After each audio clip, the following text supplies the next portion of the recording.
Donc, vous allez verrouiller le calque image flottante, déverrouiller body text. On s'intéresse à body text, notamment sur la page 2.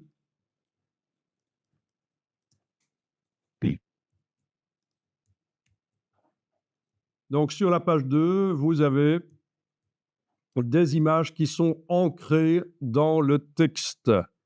Vous allez comprendre, si vous prenez l'outil texte et que vous sélectionnez quelques lignes du chapeau, pas le signe de fin de paragraphe, attention, mais quelques lignes du chapeau, ça peut être quelques mots au milieu, là, comme ça, c'est plus facile. Si vous les supprimez avec la touche suppression, vous devriez voir que l'image va remonter, les images vont remonter, le texte va bouger d'une colonne à l'autre. Voilà. Ah tiens, il y a même l'image de la page suivante qui est remontée. Donc voilà. Les images sont en fait dans le flux du texte. C'est un texte en flux continu d'une page à l'autre et les images ont été ancrées comme une encre de navire, A-N-C-R-E-E. Elles sont sur un paragraphe d'ailleurs. Si vous voyez, si vous êtes en affichage normal, vous voyez la balise de paragraphe chaque fois. Elle repose sur un paragraphe spécialement pour elle. On va faire des tests avec les styles de paragraphe. Donc, si la question que vous vous posez là maintenant, c'est qu'est-ce qu'il vaut mieux faire, des images flottantes ou des images dans le flux du texte? Ben, les deux sont bons. Les deux peuvent participer à un document. Typiquement, les images en flux continu, les documents en flux continu, ce sera surtout pour des longs documents. Par exemple, on m'amène 300 pages de texte Word et avec 25 images, et on me dit, voilà, pendant 48 heures, il faut faire une mise en page avec ça. Aucun problème. Je fais du flux continu. Tant qu'on ne me demande pas de faire un look magazine, tant que ça peut avoir une certaine, pas trop de variété d'une page à l'autre, malgré tout, je reste en 3 ou 2 colonnes, ça peut passer, voilà. Je vais dire oui, c'est possible. Maintenant, si on me demande de faire 48 pages de magazine pour dans 48 heures, là, ça va être plus difficile. Ça demande beaucoup de temps, c'est du travail d'équipe, mais du flux continu, voilà. Donc, typiquement, les rapports d'entreprise, les catalogues d'exposition, des choses comme ça, c'est du flux continu. Alors ici, on disait donc menu texte, style de paragraphe. Et quand on clique dans le chapeau ici, il est indiqué que c'est le chapeau, donc un premier paragraphe qui a un aspect différent du reste. Je vous l'ai mis entre parenthèses avec cette orthographe parce que les deux existent. Ensuite, et bien sûr, si je clique dans le texte principal, on l'a vu précédemment, c'est du body text. Si je clique sur le bord ici de l'image, on voit que c'est le style de paragraphe image ancrée dans body text. Alors, si l'image, et je vais le faire ici, ne le faites pas nécessairement, mais je clique sur l'image, je vois qu'elle est ancrée. Si l'image était sur toute la largeur de la colonne, avec l'outil, ceci dit, vous pourriez essayer, c'est vrai que ça peut être intéressant aussi, avec l'outil transformation manuelle, je prends une poignée, j'agrandis avec la touche Alt et Shift, voilà. Vous voyez qu'elle déborde un peu à gauche et à droite de la colonne. Voilà, pourquoi pas? Eh bien, dans ce cas-là, comment faire pour mettre le curseur sur le côté de l'image? Difficile. Ah, quoique là, ça marche. Mais parfois, c'est pas si facile que ça. Mais ils ont peut-être réglé le problème ici dans InDesign. Avant, il fallait se mettre sur la fin du paragraphe et jouer avec la flèche droite pour faire aller le curseur au niveau du paragraphe de l'image. Ou sur le début du paragraphe suivant et jouer avec la flèche gauche sur le clavier pour faire remonter le curseur. Mais là, apparemment, ça marche bien. Donc, paragraphe, image ancrée dans body text. Donc, le style de paragraphe n'intègre pas quelle est la taille de l'image. Ça, c'est manuellement. Vous mettez la taille d'image que vous voulez. On sélectionne l'image avec la flèche noire. Transformation manuelle. Poignée du coin. Alt, Shift. Et on peut décider de la taille qu'on met à l'image.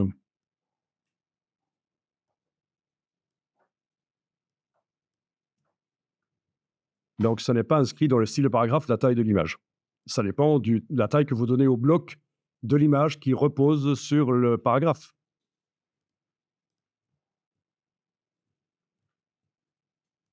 Eh bien, on va régler les espaces entre les images et les paragraphes. Donc, pour ça, vous pouvez cliquer à côté de tout. Rien n'est sélectionné. Et puis, on va aller modifier le style image ancrée dans Body Text. Et toi? Vous double-cliquez. Là, je ne vais pas faire le système redéfinir le style. Vous double-cliquez à droite du nom. Et je sais que dans retrait et espacement, j'ai le réglage de l'espace avant le paragraphe et l'espace après. Donc, si je diminue, vous voyez les images qui remontent proche du texte. Voilà. Espace après.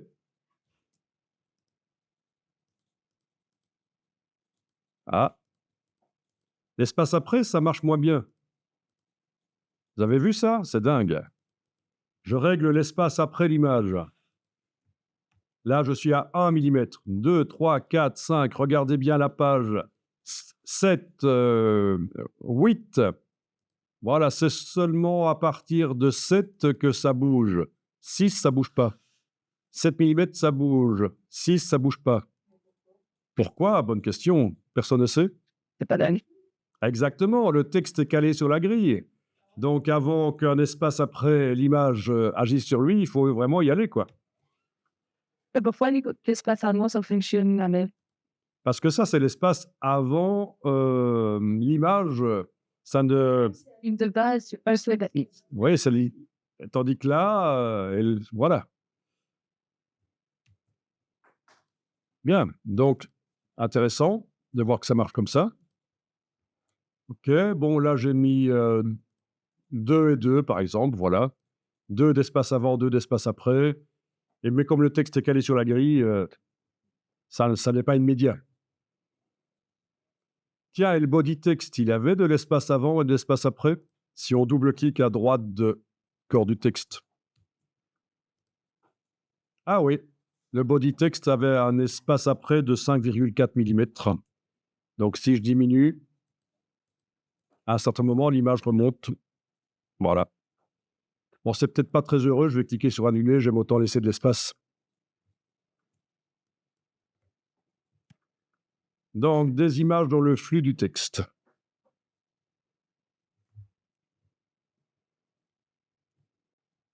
Au niveau des images, si je sélectionne avec la flèche noire une image, est-ce qu'elle utilise un style?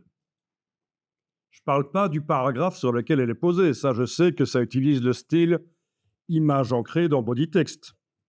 Mais le bloc de l'image lui-même, alors on va aller voir dans Fenêtre, style d'objet.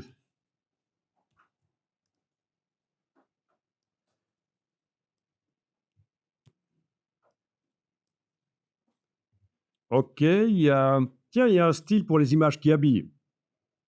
On n'avait pas vu ça, mais les images qui habillent, qui sont sur le calque images qui habillent, elles avaient un style.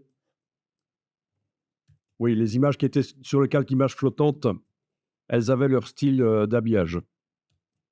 On a un style pour des blocs avec 3 colonnes de texte, mais aucun style pour les images. Mais on va en créer un. Donc, vous allez choisir un style. Par exemple, qu'est-ce qu'on peut faire sur ce genre d'image? Peut-être un cadre. C'est lourd visuellement. C'est pas adapté à tous les publics, mais pourquoi pas? Voilà, si vous êtes dans des publications pour les enfants, bien sûr, c'est complètement différent comme approche. Comme vous pouvez éventuellement le voir, vous avez, est-ce qu'on va le voir ici en plus grand? Non. Vous avez bien sûr, vous connaissez des choses où on joue plus avec des couleurs, des cadres, des choses bien plus différentes de ce qu'on proposerait aux adultes, quoi, hein.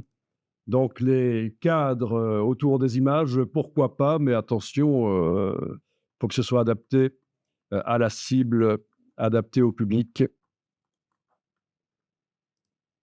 Oui, voilà le genre de choses qui seraient jugées inadaptées à des adultes et pour les enfants, c'est super sympa d'avoir des cadres à bords arrondis avec des bords, et cetera. Tout ça dans InDesign, ça se fait, bien sûr. Pour avoir l'effet griffonné sur le texte là, ça donnerait un effet griffonné, je pense, ça se ferait plutôt dans Illustrator. Mais c'est peut-être juste, c'est pas un effet griffonné, c'est peut-être juste un contour sans fond. Je vois pas très bien. Ou alors une typo comme ça, en effet, oui. Oui, oui. Bon, vous voyez donc l'idée. Mais donc, on va faire un cadre ici. Donc, palette de contours dans InDesign, menu fenêtre, contour. La palette de contours, elle arrive peut-être tout simplement comme ça chez vous, toute petite. On va demander dans le menu de la palette de contours d'afficher les options. OK. Tiens, il y a style de contour. Qu'est-ce qu'il nous propose là-dedans? Oui, ce sont les styles de contour, c'est ceux qu'on voit ici, en fait, dans le menu. Type. Bon, et donc on peut aller en charger d'ailleurs, oui. OK, donc les styles de contour ne m'intéressent pas trop ici. Donc, au niveau du contour, bah, il faut lui donner une couleur. Donc, dans la case contour, pendant que le bloc est sélectionné, là, un des blocs au hasard, pas nécessairement le lévrier ici. Je rigole, je vois bien que c'est un lapin. Euh, le cadre à l'avant-plan et la couleur. Voilà, couleur, nuancier. Et on va lui mettre une couleur. L'épaisseur.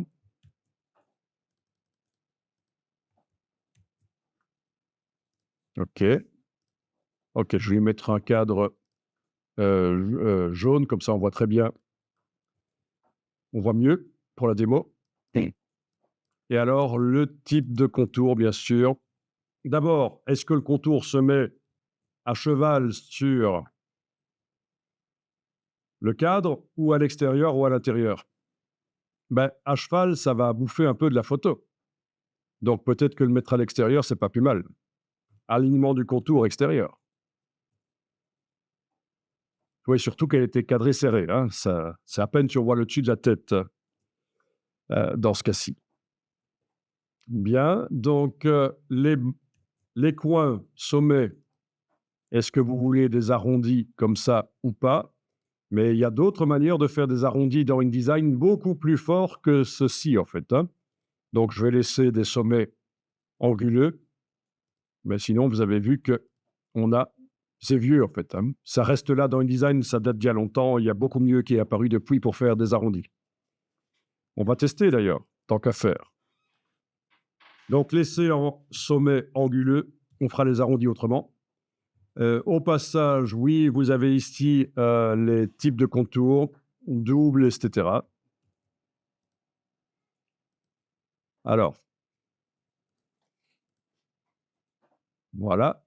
Ici, vous avez la couleur d'espace pour remplir éventuellement l'espace entre les deux contours. Quand vous avez des contours stylisés comme ça, on va dire, ben, à vous de voir si c'est intéressant ou pas. C'est lourd.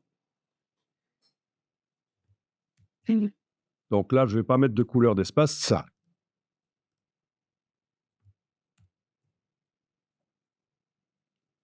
OK.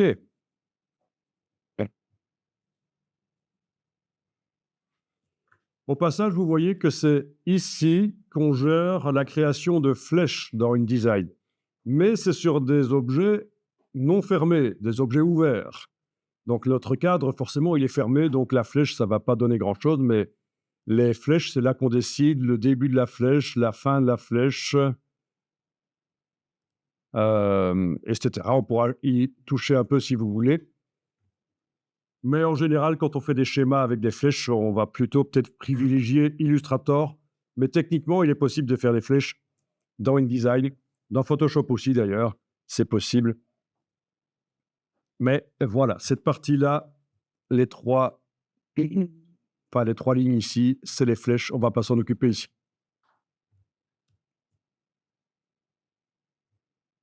Bon, ben, vous pourrez déjà créer sur base de ça un style d'objet. Donc, sur base de l'objet actuellement sélectionné, là, vous pouvez appuyer sur le signe plus, cliquer sur le signe plus, peut-être avec la touche Alt enfoncée. Comme ça ouvre la boîte, comme si j'avais été dans le menu style d'objet, nouveau style d'objet. Et là, je vais indiquer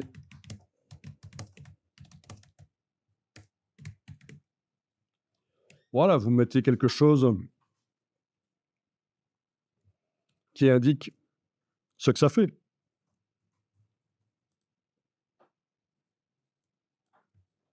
N'oubliez surtout pas, ne faites pas l'erreur du débutant, de la débutante, de rester avec des palettes des outils, avec des palettes minuscules et de devoir comme ça jouer avec l'ascenseur, c'est ridicule. Agrandissez la palette par en bas à droite. Et oui, pour avoir toute la liste visible d'un coup et tous les mots vus en entier.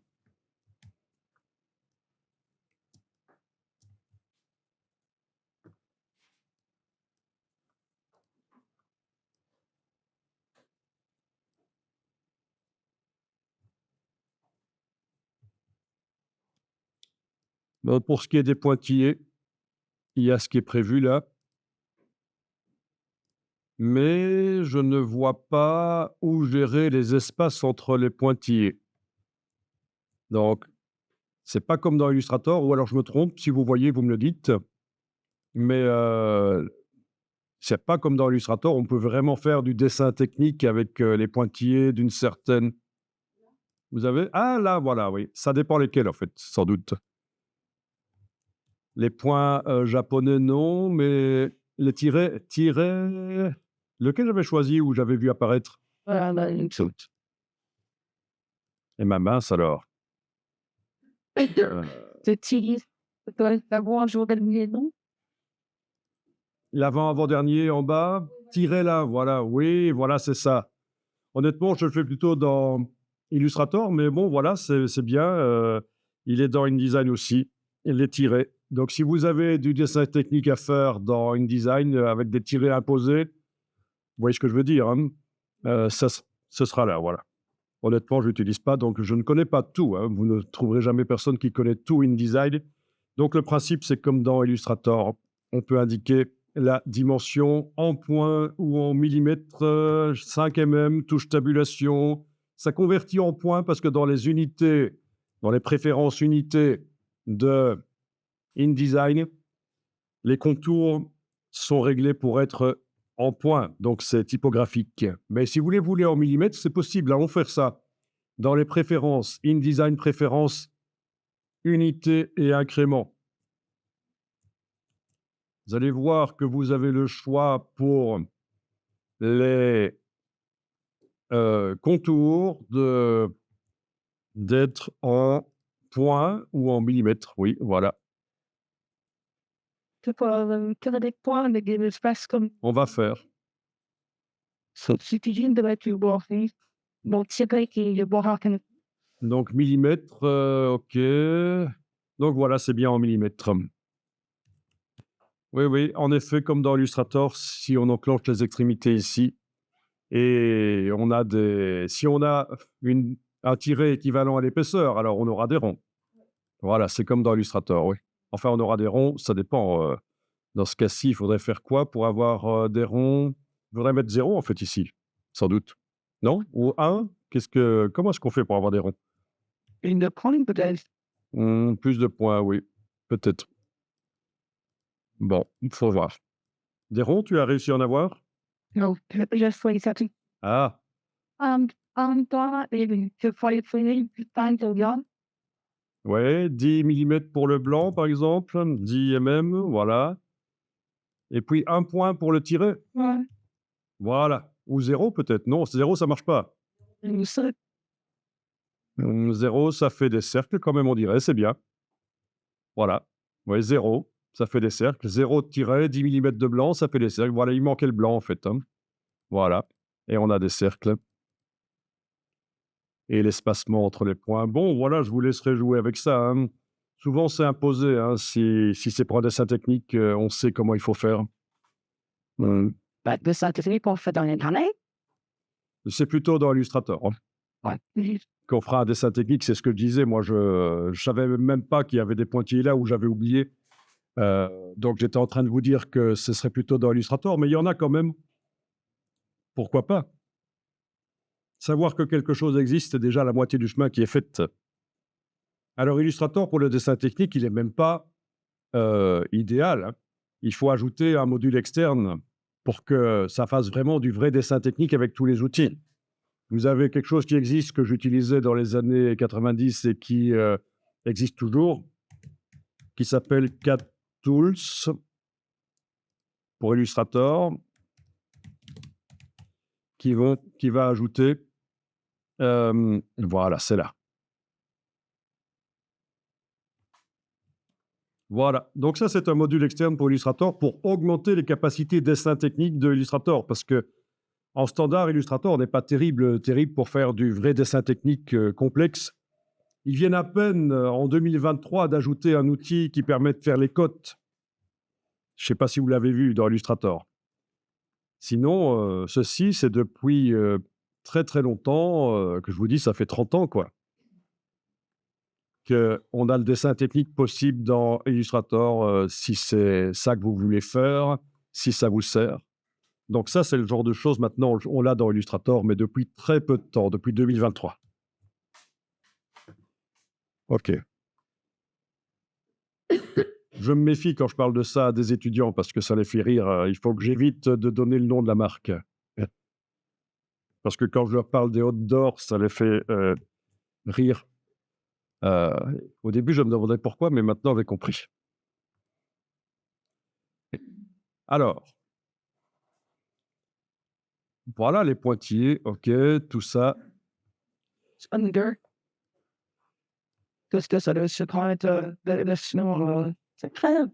Les Hot d'Or, ce sont des prix spéciaux sur Canal+ pour des films bizarres. Et voilà. Mais moi, je ne savais pas non plus. Je ne le savais pas non plus, donc Dire la peste. ca Dire la femme. ouais, voilà. Et pas Ouais, voilà, donc comme quoi parfois, quand moi, je comprenais pas pourquoi ils étaient tordus quand je parlais de Hot d'Or. Voilà. Alors, ben, voilà, oui, pourquoi pas, on peut aussi, ajouter celui-là, tant qu'à faire. Alt-clic sur le signe plus et bah, cadre jaune cadre jaune, oui. Pointillé circulaire, voilà, où on indique ce qu'on veut. mais on en fait un Oui, on peut refaire un nouveau style d'objet, pourquoi pas, au départ de ces petits tests ici, hein.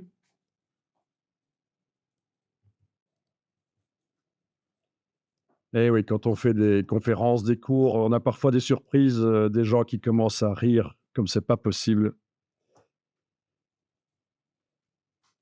La dernière fois, c'est pas de moi qu'on a ri, c'est bien. C'était une traduction automatique, de l'anglais vers le français et pour dire que les ordinateurs allaient être livrés, ça a été l'accouchement des ordinateurs. Si vous connaissez l'anglais, hein, accoucher en anglais, c'est deliver. C'est la même chose que fournir, les ordinateurs. Donc, devant un public de centaines de personnes, voilà la date d'accouchement des ordinateurs. Très drôle. et très C'était pas un francophone, donc pour lui, il y avait pas de problème. Oui. Non, il ne doit pas être d'après. Pourquoi il a proposé d'après? Ah mince, ça, c'est pas bon. Je clique à côté du cadre, je vais aller, double-cliquer sur le style d'objet, enfin à droite, cadre jaune pointillé circulaire. D'après, ah non, c'est pas bon ça. On est en train de faire du parentage de style d'objet. c'est pour ça que c'est le bazar parce que moi, il me dit l'après cadre jaune, après après style 1. Non, non, il faut pas, on va éviter de faire du parentage de style. Vérifiez bien qu'il est indiqué d'après sans, d'après aucun donc. Bon, bizarre, chez moi, il y a un des 2 styles qui, Voilà, les pointillés, ça n'a finalement pas bien indiqué les choses. Je vais devoir remodifier. Donc, on était à 5 mm. Ouais, avec 0 mm de tiret. Voilà, c'était des cercles, ouais. Voyons. Je vais refaire un style, du coup. OK. Lequel j'ai fait? Voilà, c'est celui-là. OK. Celui-là.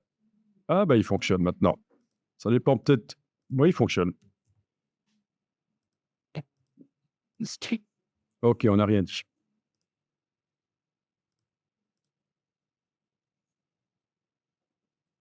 Ah, ben si, c'est fou. 10 mm ou 5.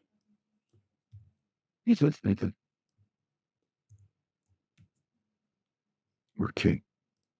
Nouveau style d'objet d'après, sans. Voilà. Ah, OK.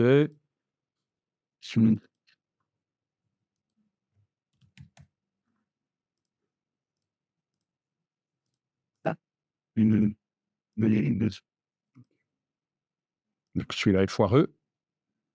Quoi?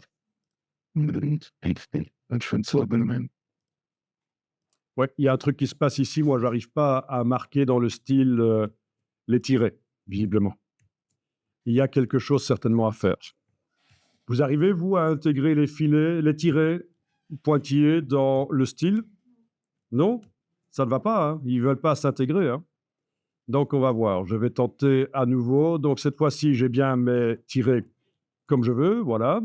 0, 5, oui. Puis, je demande nouveau style d'objet.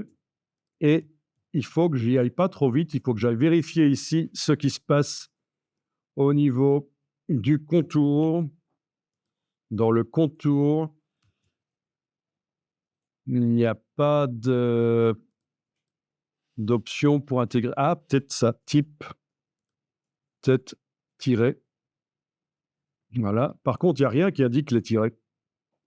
Les valeurs de tirets, 0 et 5 chez moi, millimètres. Il n'y a rien qui l'indique, hein. D'après pointillé de la poignée, c'est possible. D'après, oui, il faut que je fasse ça, oui. En effet, d'après 100. Mais dans le contour, je ne vois pas où il indique les pointillés. Et donc, ça, c'est le problème. Il faudrait creuser un peu plus pour voir si on peut intégrer les valeurs de tirer ici au style, parce que là, quand je passe à... non, ça marche pas, hein. Impossible de l'intégrer. Il y a une astuce, certainement. Voilà. Soit c'est un manque de InDesign, soit il y a une astuce dans les styles d'objets pour arriver à intégrer les valeurs de tiret. Quelqu'un y est arrivé? Oui? Comment tu as fait? Non? Ah oui? Ben. J'ai dit que prendre deux parfois, mais c'est bien. Ah bon? Bon, ben voilà. On va pas assister. On va dire que voilà. C'est moi qui ne suis pas encore éveillé. À 20h, ça ira mieux. OK. Donc, quoi qu'il en soit, vous avez des styles de cadre. Ben, il va falloir les appliquer sur d'autres images éventuellement. Tiens, on a des images sur le côté là. On peut faire des tests. Qu'est-ce qui se passe si je sélectionne une image et que j'applique un style d'objet, celui qui fonctionnait là, le cadre jaune? Ben oui, ça marche, hein. Pas de problème.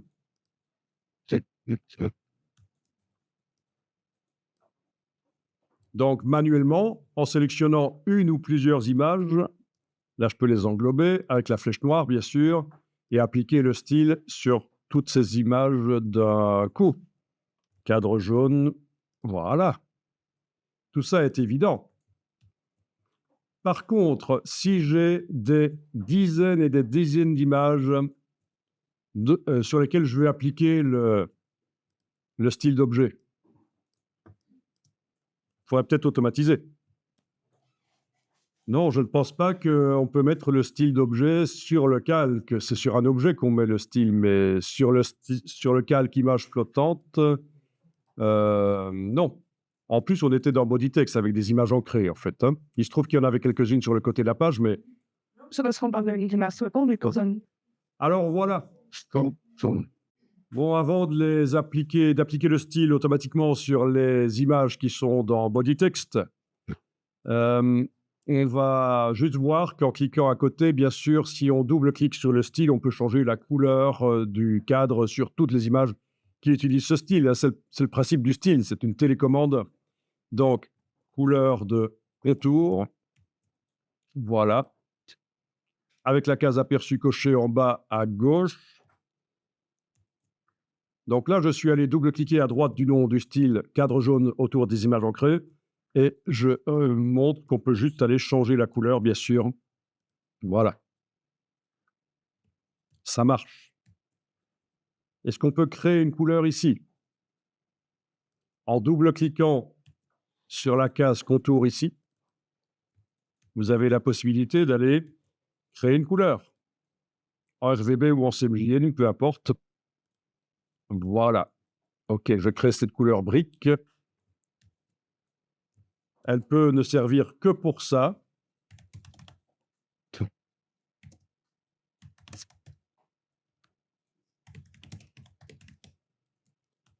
Donc, si je décoche nommer selon la valeur chromatique, je peux dire que la couleur apparaîtra sous ce nom-là dans le nuancier.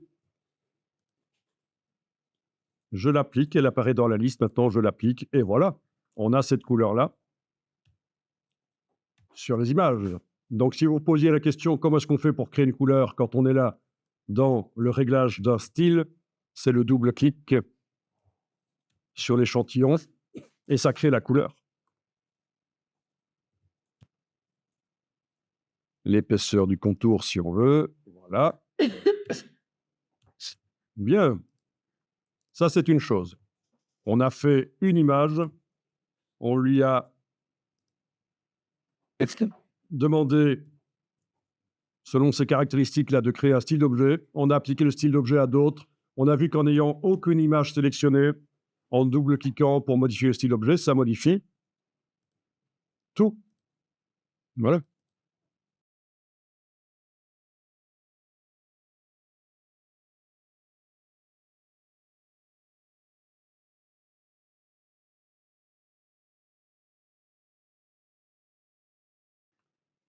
Maintenant, un truc qui devrait fonctionner, je n'ai pas testé là tout de suite, mais ça devrait fonctionner, et c'est super intéressant à connaître, c'est le rechercher-remplacer.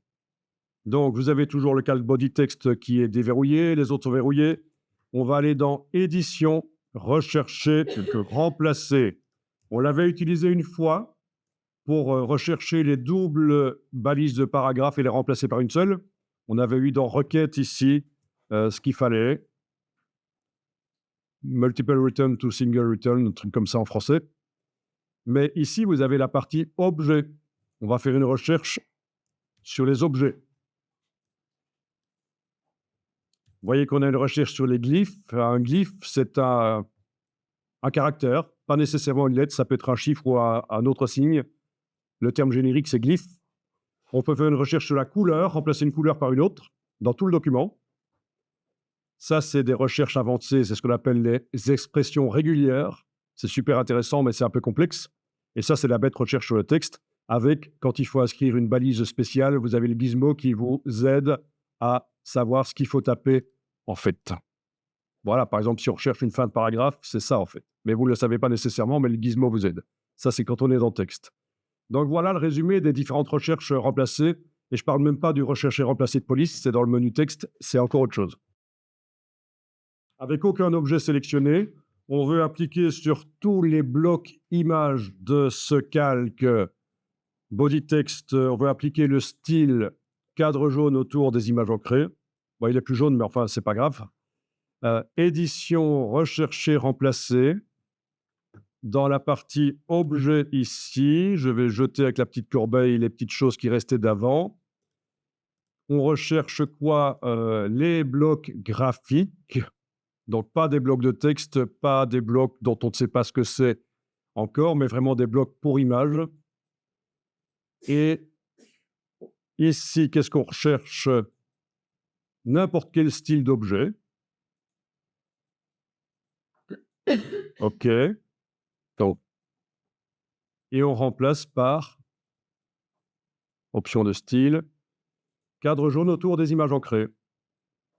OK. Donc voilà la situation. Je recherche dans tous les blocs graphiques de ce calque n'importe quel style d'objet et je le remplace par cadre jaune autour des images ancrées. Je clique sur tout remplacer. Il en a trouvé 9. Il a fait 9 modifications. OK. Et normalement, maintenant, dans tout le document, les images ancrées ont ce style. Je vous rappelle qu'ici, ce n'est pas des images ancrées, elles sont flottantes sur l'autre calque. Là, on a une image ancrée sur la page 4. Elle a été modifiée. Voilà. Et puis, il y avait celle qui était sur le côté. Est-ce que ça a fonctionné chez vous? Donc, super intéressant. Moi, je ne le fais pas souvent sur des objets, donc c'est pour ça que ce n'était pas si évident que ça. Mais par contre, sur des styles de paragraphes et de caractères, c'est super intéressant. Vous pouvez, dans le rechercher, remplacer ici, vous n'allez pas le faire maintenant, mais vous pourriez faire ceci, ne rien indiquer que dans la recherche, ne rien indiquer dans le remplacement pour le texte. Par contre, ici, pour le format, vous pourriez dire, tiens, je recherche le style de paragraphe à tel, et oui, le style de paragraphe à tel, et je le remplace par tel autre style de paragraphe. Donc, si vous ne connaissez pas ce système, vous allez devoir y passer beaucoup de temps à faire manuellement les remplacements. OK, je fais tout remplacer. Cette modification. Je lui ai demandé de remplacer tout le body text par le style chapeau. Il l'a fait, hein, mais je vais annuler ici parce que c'était juste foireux. Voilà. Annuler. Ah, il faut annuler beaucoup de fois. Non, pas possible d'annuler. Je vais devoir faire autrement. Ouais, d'où l'intérêt d'enregistrer le document. Attendez un peu. D'où l'intérêt d'enregistrer le document. Si, il a annulé finalement. OK. Ça a marché.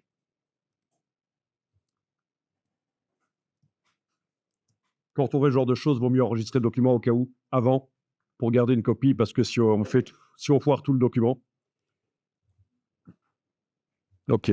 Là, je suis allé trop en arrière, je vais refaire le rechercher, remplacer. Donc, vraiment à retenir ça, c'est intéressant. Bon.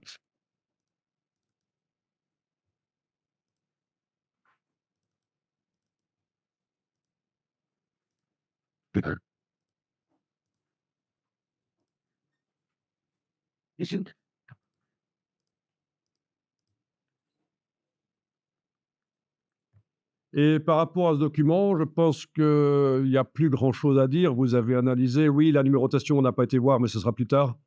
Je pense qu'on a déjà un peu analysé, voilà comment il fonctionne, hein.